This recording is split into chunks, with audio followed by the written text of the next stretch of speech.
and welcome. I am Hope at Crafty Hope, and it is time for my week 36 mixed media prompt project for hashtag Crafty Hope prompts. I'm going to explain that real quick and we'll get to it. Crafty Hope prompts is something I started back in October. That's how I'm on week 36, in which I realized that there are 52 cards in a playing card deck and 52 weeks in a year. And I thought that was a great opportunity to build myself up a prompt deck. So I've made a list of prompts, made a couple lists of prompts, a combined prompt list I had together, and came up with a list of 156 prompts. So that's 3 prompts a week for the 52 weeks in a year.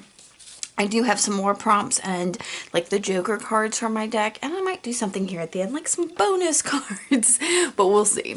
For now, we're focusing on the 52, and I'm making cards. Every Monday I draw my 3 prompts, I explain them a little bit, and then I take my playing card and I alter both sides using those prompts.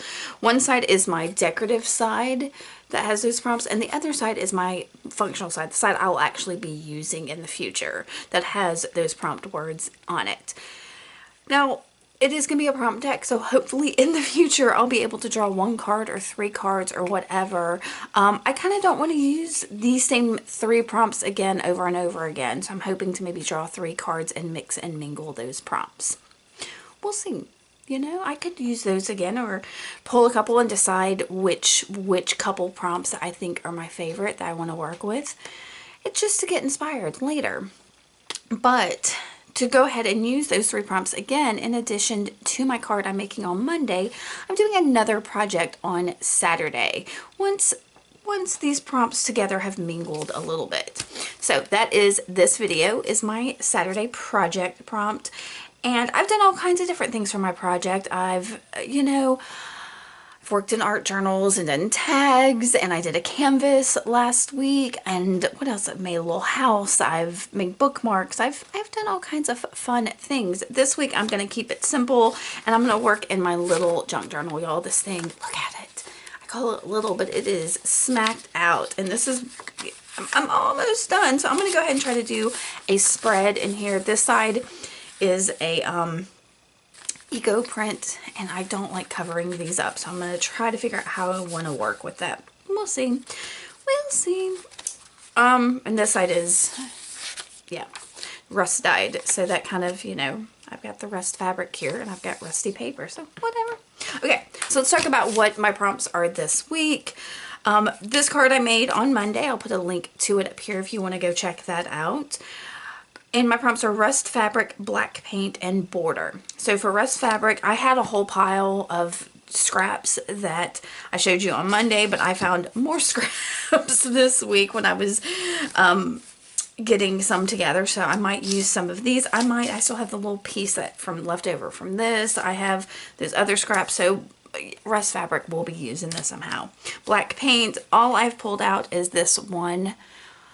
And I also found that I had this Americana Rider, which is Americana black paint in a, it's like a fine tip. And I don't, y'all, if you saw Monday's video, you saw I had some trouble with my fine tip. But this, y'all, I may not even get to use this because it looks like it's gunked up. So I may try to clean this up off camera before I try to use it. We'll see what happens.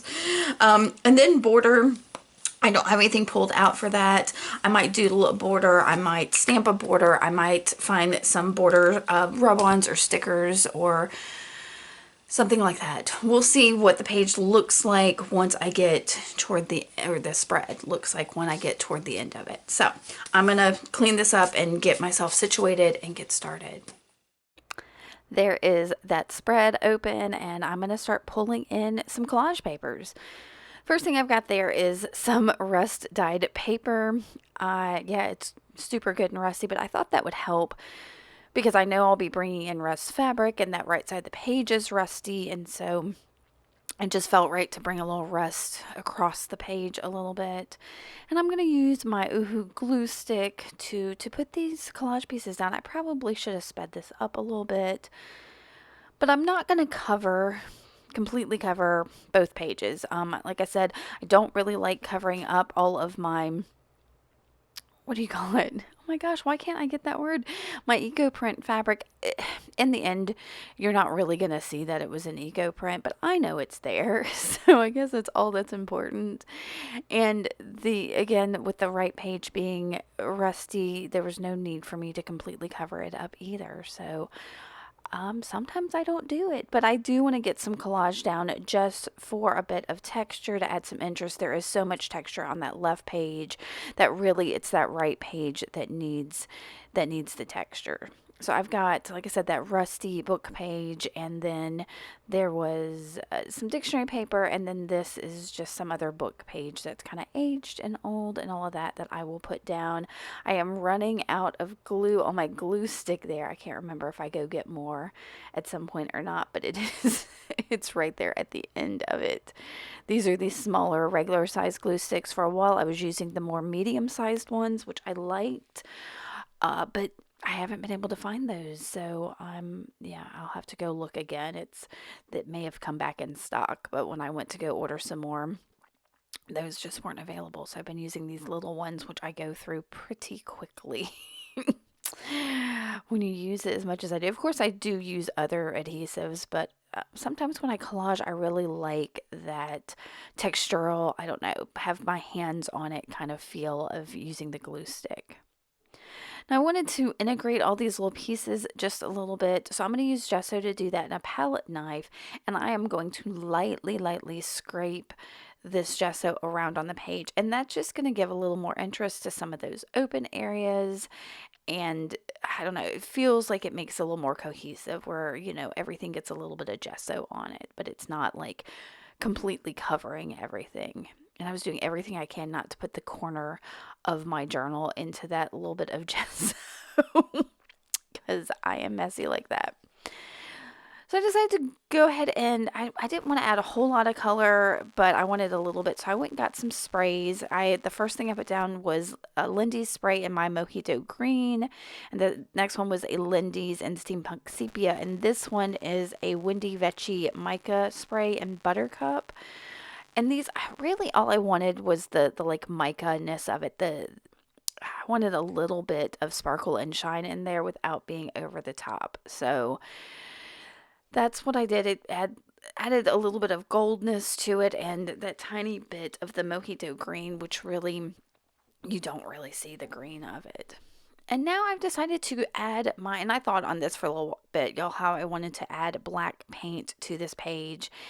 And I sat and thought, and I was like, you know what? A stencil would be the perfect thing to put on the page so that the black paint doesn't take over the page, but it's still there. So I'm using this little Tim Holtz stamp. It's not stamp, it's a Tim Holtz stencil, and it's THMS 036. I will look that up. It's probably something like roses or something like that.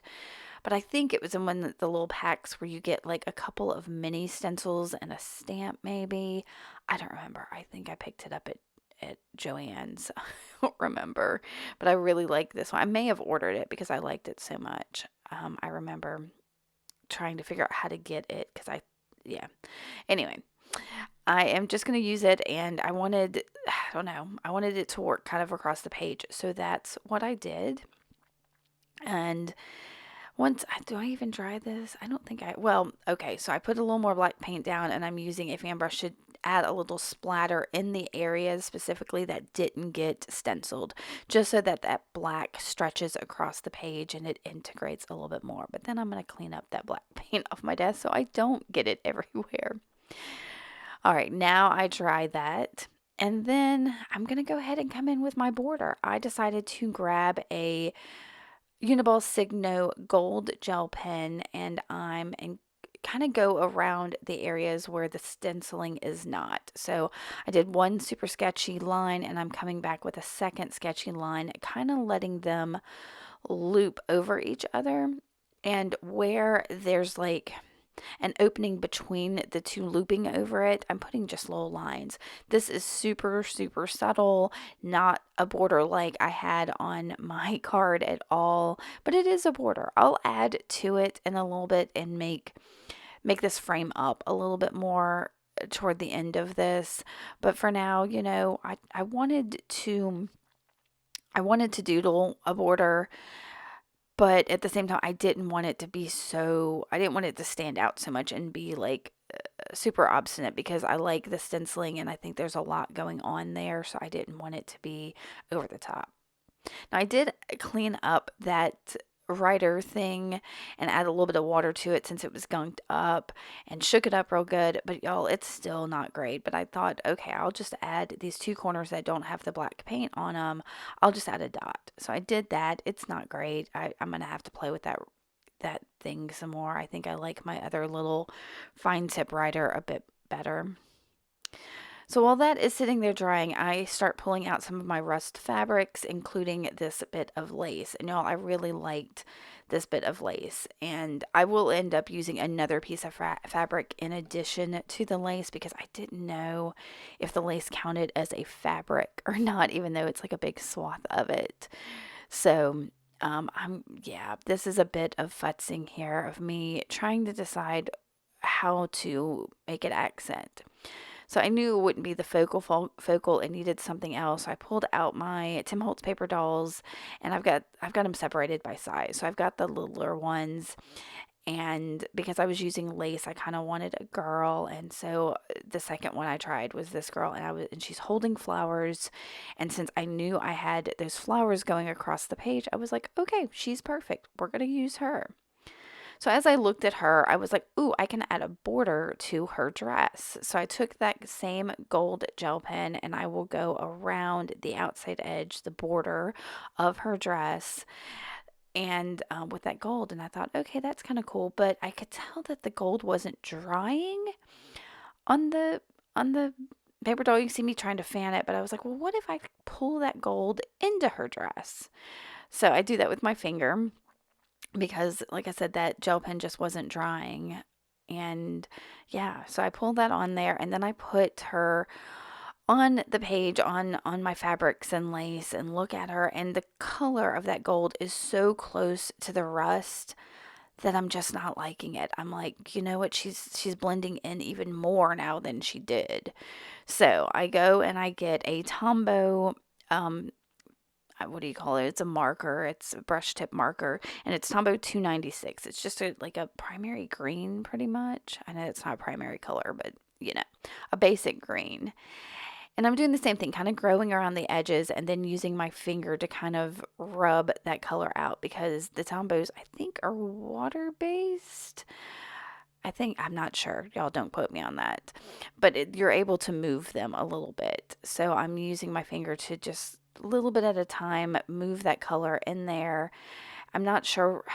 I don't know. I think the green felt like it was like a patina almost. So I'm looking at that and I'm like, well, it's better, but let me add some of that green to the background. So I go and grab my Tim Holtz Distress Oxide Spray in Cracked Pistachio. It's one of my favorite colors, and I just kind of lightly get it on there and then dry it. And so then I look at my girl again and I'm like, okay, well, that's better. Let me do. And so I start futzing again, thinking, do I want her over here? Does she stand out here? So you can see I'm twisting and turning these elements, because I'm determined these are going to be my elements. I just couldn't decide how to get them down. And I keep trying on this right side of the page, and I don't know why. I think because I was determined not to cover up that eco print over on the left. But it made more sense really for this to be on the left, because the lace shows up so much more on top of that dark eco print. So once I get it over there, I'm like, yeah, that's what I need to do. So I'll grab my Fabri-Tac so that I can attach the lace to that other piece of rust fabric by just putting a line across the top of the rust fabric and then sticking my lace on top. Now I thought I was going to trim down this fabric so it's just that little section there with the lace. But when I lay it across the page like this, I start to think, well, that gives me an opportunity, it kind of makes it all integrated together, and it gives me an opportunity to add something else over on that right side of the page. So I'm like, okay, I'm going to keep that. And I start moving my girl around again, and I'm like, I'm still just not digging her color. What can I do to fix it? So I grab my Distress Oxide stamp pad. What do you call it? Ink pad. Haha. And a nonstick craft sheet. And I'll put some of the ink right on that craft sheet and grab a paintbrush. And I'm going to paint that oxide. I don't water it down or anything. I'm painting it just straight on top of her, that green gold, whatever it was I did over there on her. And that helps because, I've got that kind of in the background. So she kind of, her dress is a lot more like what's in the background. So it's better. It's still not the perfect solution, but it was better than it was. I will tell you that much. And it was something new and different for me. It was an experiment, and I'm glad I tried that. So, yeah, I'm going to dry her super quick. I didn't spend a whole lot of time on that. I just wanted to make sure that that oxide wasn't going to come off when I held her, because that oxide will stay wet for a while, y'all. So long. All right. And because she is a paper doll and the edges are all white, I decide that I need to ink the edges. So I'm using walnut stain distress ink and this little, it's like a tool I got at the craft store. So it's like a Q-tip, but it's foamy. So it's almost like a makeup brush, like an eyeshadow brush. And yeah, so I'm using it to apply the distress ink to the edges of her, kind of making sure it also gets on the front of her to give that little bit of age to the photo itself. But the big thing was to get those white edges off the edges of the die cut. Okay, so now we're going to start assembling her. We're getting real close to the end here, I think. I'll use the Fabri-Tac. Yeah, I'm going to go ahead and put it straight on to my page. It felt just a little less fiddly to do it that way, and then stick it in there and then just tack it down over on the right side. I knew I wanted it right by the crease and then right at the end. So, and then I'm making sure that my book will still close. I haven't restricted it in some way. And I'll also use Fabri-Tac on her to stick her down. So, and I'm, again, trying to do my best not to mess up in case that Distress Oxide is still kind of wet. Okay, now when I put paper dolls like this on a page, they tend to be kind of floating. So I try to ground them with something and put something that they're standing on. And my favorite way to do that, and I've seen other artists do this, I can't name any, but I know I've seen them, it's just to put a little Stabilo all pencil down and activate it so it gives it a little bit of ground. And I'm going to bring that Distress Oxide spray over onto that bit of rust fabric by just splattering it from that like nozzle stem. And I don't even think I try this. So I go looking for a sentiment, and I've got a small collection of them from the craft store that are kind of like the Tim Holtz chip quotes that are kind of thick. So I peel that back off, and I'll distress the edges with some walnut ink, but this is regular kind of applicator. And again, use my Fabri-Tac to stick it down. Y'all, I'm loving the Fabri-Tac. I don't know why I didn't get on the Fabri-Tac train earlier, but yeah. So I'm going to weigh that down. I think there's something else I'm going to do, but I can't remember what it is before I finish. Oh, maybe there isn't anything. Maybe this is it. This might be it. I'm thinking, oh no, I take my Stabilo all, and this is where I add a little bit of additional border, is I just put a line of Stabilo all around the edges where I drew my border, and I'll activate with that with water and then dry it. And that will be it for project 36, goodness y'all, of my Crafty Hope prompts. You are invited to play along, do an art journal page, use my prompts, pull your own prompts. I have a list of the prompts below if you want to use them and pull your own. But just use that hashtag so I can see what you create. Have fun with this. Let me know if you have any questions. Make sure you hit that like button if you like this and that subscribe button. Those both really help me. And if you've got the time, please leave me a comment. I appreciate you being here and spending this time with me. I'll see y'all later. Bye.